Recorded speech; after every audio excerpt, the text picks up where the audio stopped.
Sequences in series in programming can be generated by using looping statements such as the for loop and the while loop. While using these statements might consume several lines of codes or might even eat memory on your program, there is a shorthand in generating the sequences of numbers that are needed to be generated. In this edition of Problem Solved, I'm going to teach you in a certain lecture how to use the shorthand in programming or generating the sequences using a function of factorial and recursion.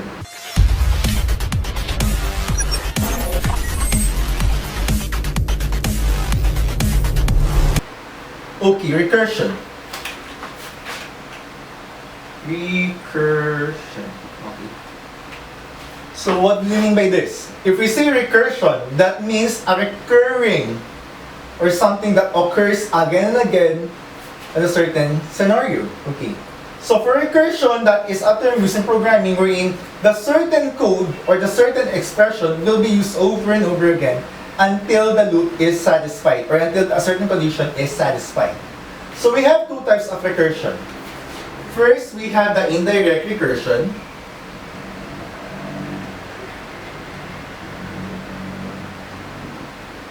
And second one, we have the direct recursion.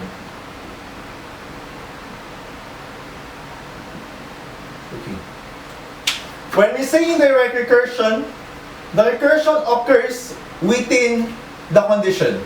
And if we say a direct recursion, the recursion is separated and then is further elaborated in an if statement. So how does it look like? So we have here sample problems.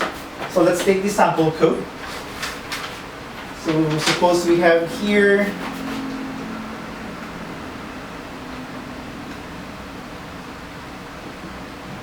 so this is just the general command for the recursion. I've eliminated the precodes for this, such as the basic input and output of printf and scanf for C. Okay.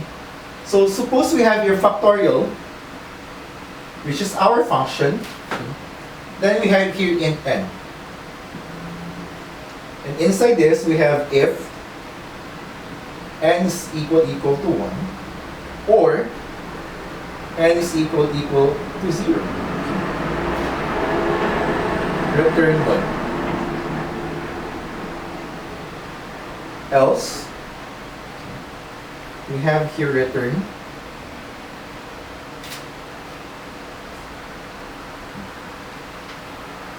so, or rather return and factorial. So, erase this first.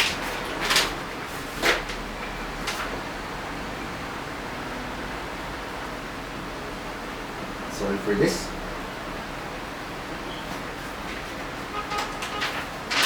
Return n asterisk factorial n minus 1. Okay. So let's try to trace the output and see how this code works. Okay. For this code, for this code, we're going to use the factorial function. And assuming that we have a pre-function here, okay, so for basic input and output, we have printf and scanf getting n and displaying n, okay? So how this code works, okay? So the first thing that we're going to do, if we're going to simulate this, okay, so we'll write the whole function, okay, so we have your n asterisk, okay, factorial, okay, n minus 1, okay, and then suppose, for example, we have at n equals to 5. Okay. So we're evaluating the 5 factorial. Okay. So how do we solve for this one? Okay. So it's simple. We start with the value of 5. So we have to approach us for this. We either start from the highest value down to the lowest value, which is 1, or we start with the lowest value up to the upper value. But I find it more convenient if we're going to start with the higher value. Okay. So for this one, so we have 5 as n, as a starting Rn. And then we have our factorial. 5 minus 1. Okay. We don't know 5 minus 1 yet. So we're going to, and 5 minus 1 is simply equal to 4. So I'm going to use another marker here so that we can distinguish what's that. So that's 4. Okay. Then we have here, okay, so we have here 5 as or rather 4 asterisk factorial 4 minus 1, which leads us to 3. Then we have here 3 factorial as n, 3 minus 1. And lastly, we have 2 asterisk factorial 2 minus 1. So this is 2, this is 1. Okay, if we have 1, okay, we have the condition that we'll return the value 1. So this would mean simply, okay, so I'm going to use another marker here so that we can distinguish the values. So factorial of 1, okay, so we have n equals to 1, we'll return here a value of 1. Okay? So 1 times 2, that would be the value of our factorial 2. Okay. So 1 times 2, so that is 2. So this will return a value of 2. Okay? Factorial 3, that's simply 2 times 3. And factorial 3 will simply return a value of 3 times 2, which is equal to 6. Okay?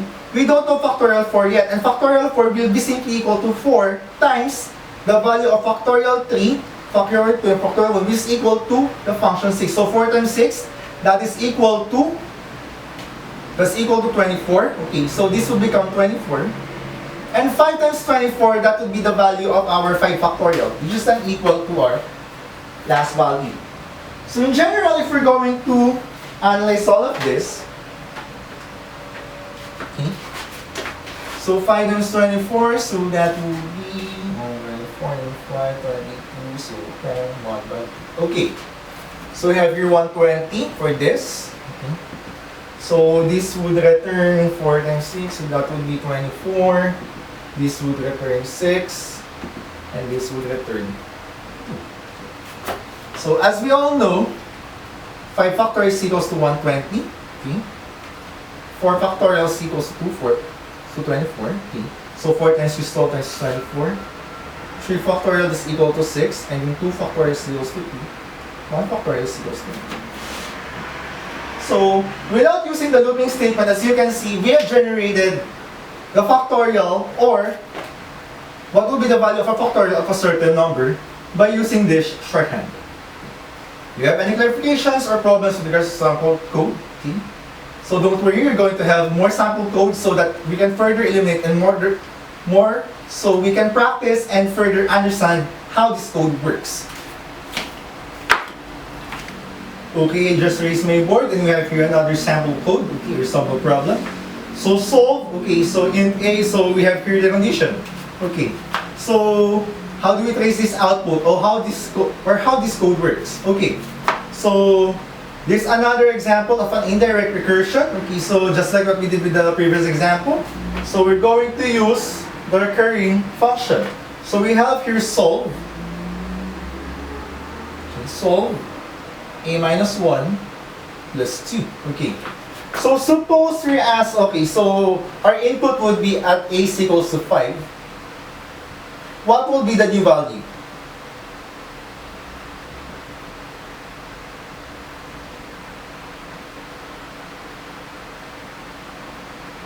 Okay. So a is to 5, what would be the output, or what would be the resulting value of this expression?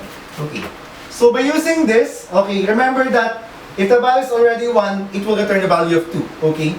So we're starting at the uppermost value, or the highest value, okay? So we have here solve 5 minus 1 plus 2, okay? So this would be at a is equals to 5. So at a is equals to 4, okay, so we have solve 4 minus 1 plus 2.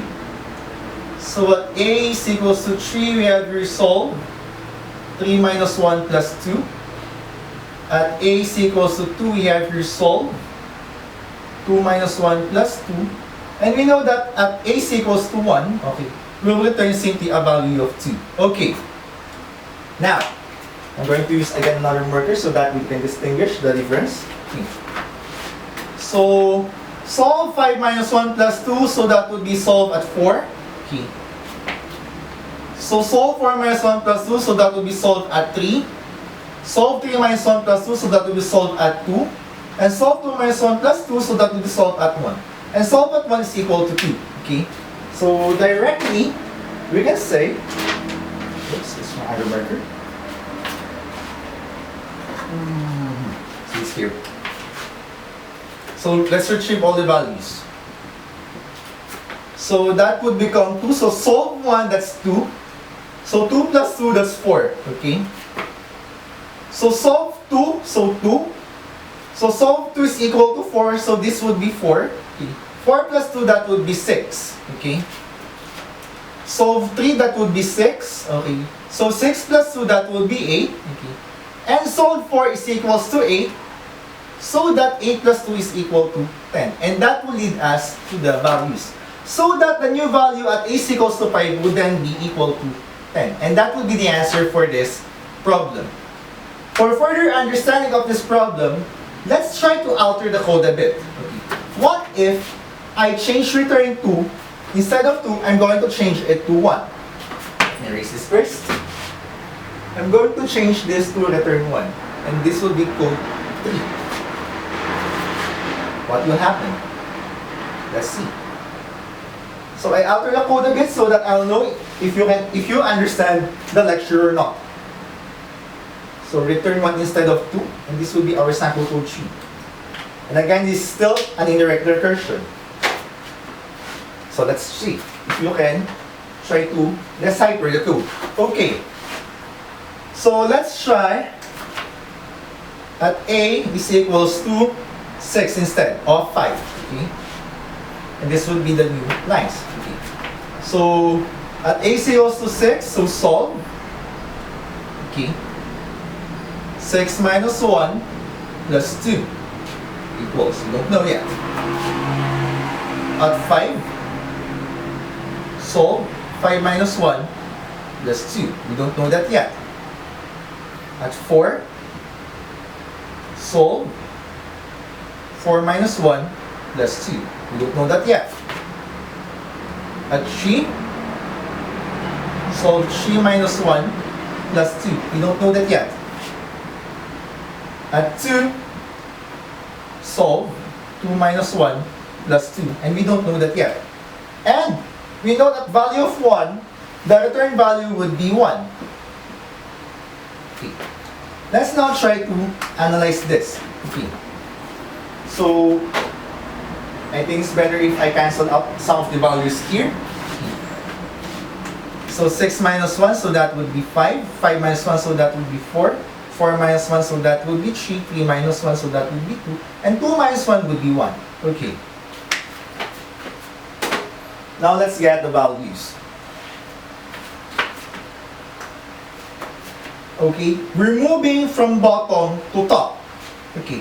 So 1 still 1. Solve 1 plus 2. We know that the value of solve 1 is 1.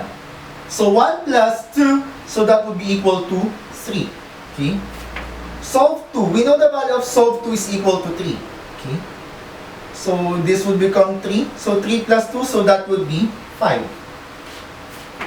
So solve 3, we know that solve 3 is equal to 5. We can change this value to 5.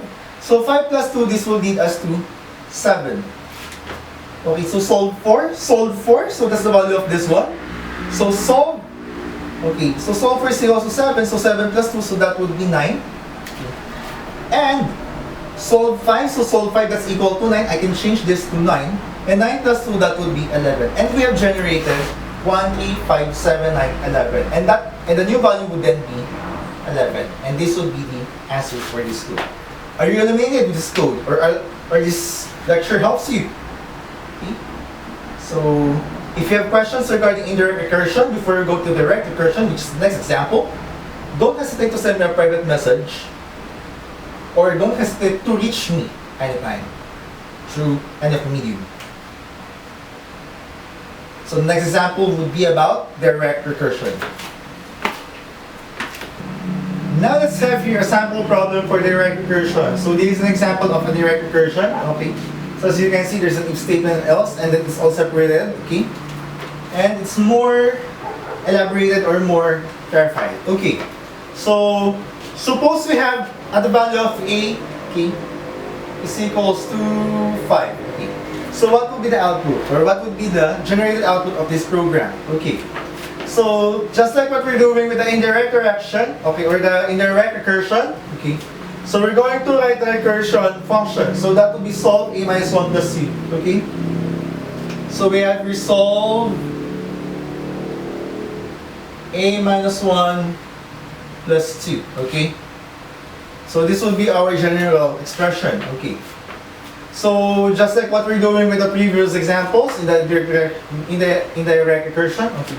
So we're going to solve that down to the last value, which is equal to 1. Okay. So we have here solve. Okay. So value of, so at a is equals to 5. So that would be 5 minus 1 plus 2. We don't know the value of this yet. At a is equals to 4. So solve 4 minus 1 plus 2. We don't know the value of this one yet. At a is equals to 3, solve 3 minus 1 plus 2. We don't know the value of this one yet. At a is equals to 2, we have here solve 2 minus 1 plus 2. We don't know the value of this one yet. And we know that at a is equals to 1, okay, we simply return a value b, which is equal to 2. So return b is also 2. Okay. So this would be simply equal to 2. Okay. Now, let's try first to solve everything. Okay. So we have here, okay. So solve 5 plus 1, so we're going to start from bottom to top again. Okay. So solve 2 minus 1 plus 2, so this will be solve 1. Okay. This solve 2, this solve 3, and this solve 4. Okay. But we need to have the values of this first. Okay. So solve 1 plus 2, okay, solve 1 is equals to 2, so this becomes 2. 2 plus 2, that's equal to 4, okay. Solve 2 plus 2, okay, so solve 2 is equals to 4, so this changes to 4. So 4 plus 2, that is equal to 6. Solve 3, that's equal to 6. Okay. So 6 plus 2, that's equal to 8. And lastly, solve 4 is equals to 8. Okay. So 8 plus 2, that's equal to 10. Okay. We're not done yet. For this problem, we're asked to generate the output of this code. Okay. So at a is equals to 5, it does not satisfy this equation, or this does not satisfy this expression or this condition. So it will go in this loop. Okay. So 5 is equal to, okay, so solve, so that would be equal to, okay. So it will start from this one, so that would be 2. So 2 would be printed out, okay. And then it will loop again, it will print out 4. It will loop again, it will print out 6. It will loop again, it will print out 8. And lastly, it will print out 10. So therefore, if we input the value of 5, it will generate the sequence 2, 4, 6, 8, 10. Again, counting by 2s or, okay, I'm sorry, I cut the video because I ran out of film. So counting by 2s or a sequence of even numbers, or first 5 even numbers at a is equals to 5. So do you have any problems or questions with regards to this sample code? So if you have clarifications, you have questions, you need some clarifications, don't hesitate to send me a private message.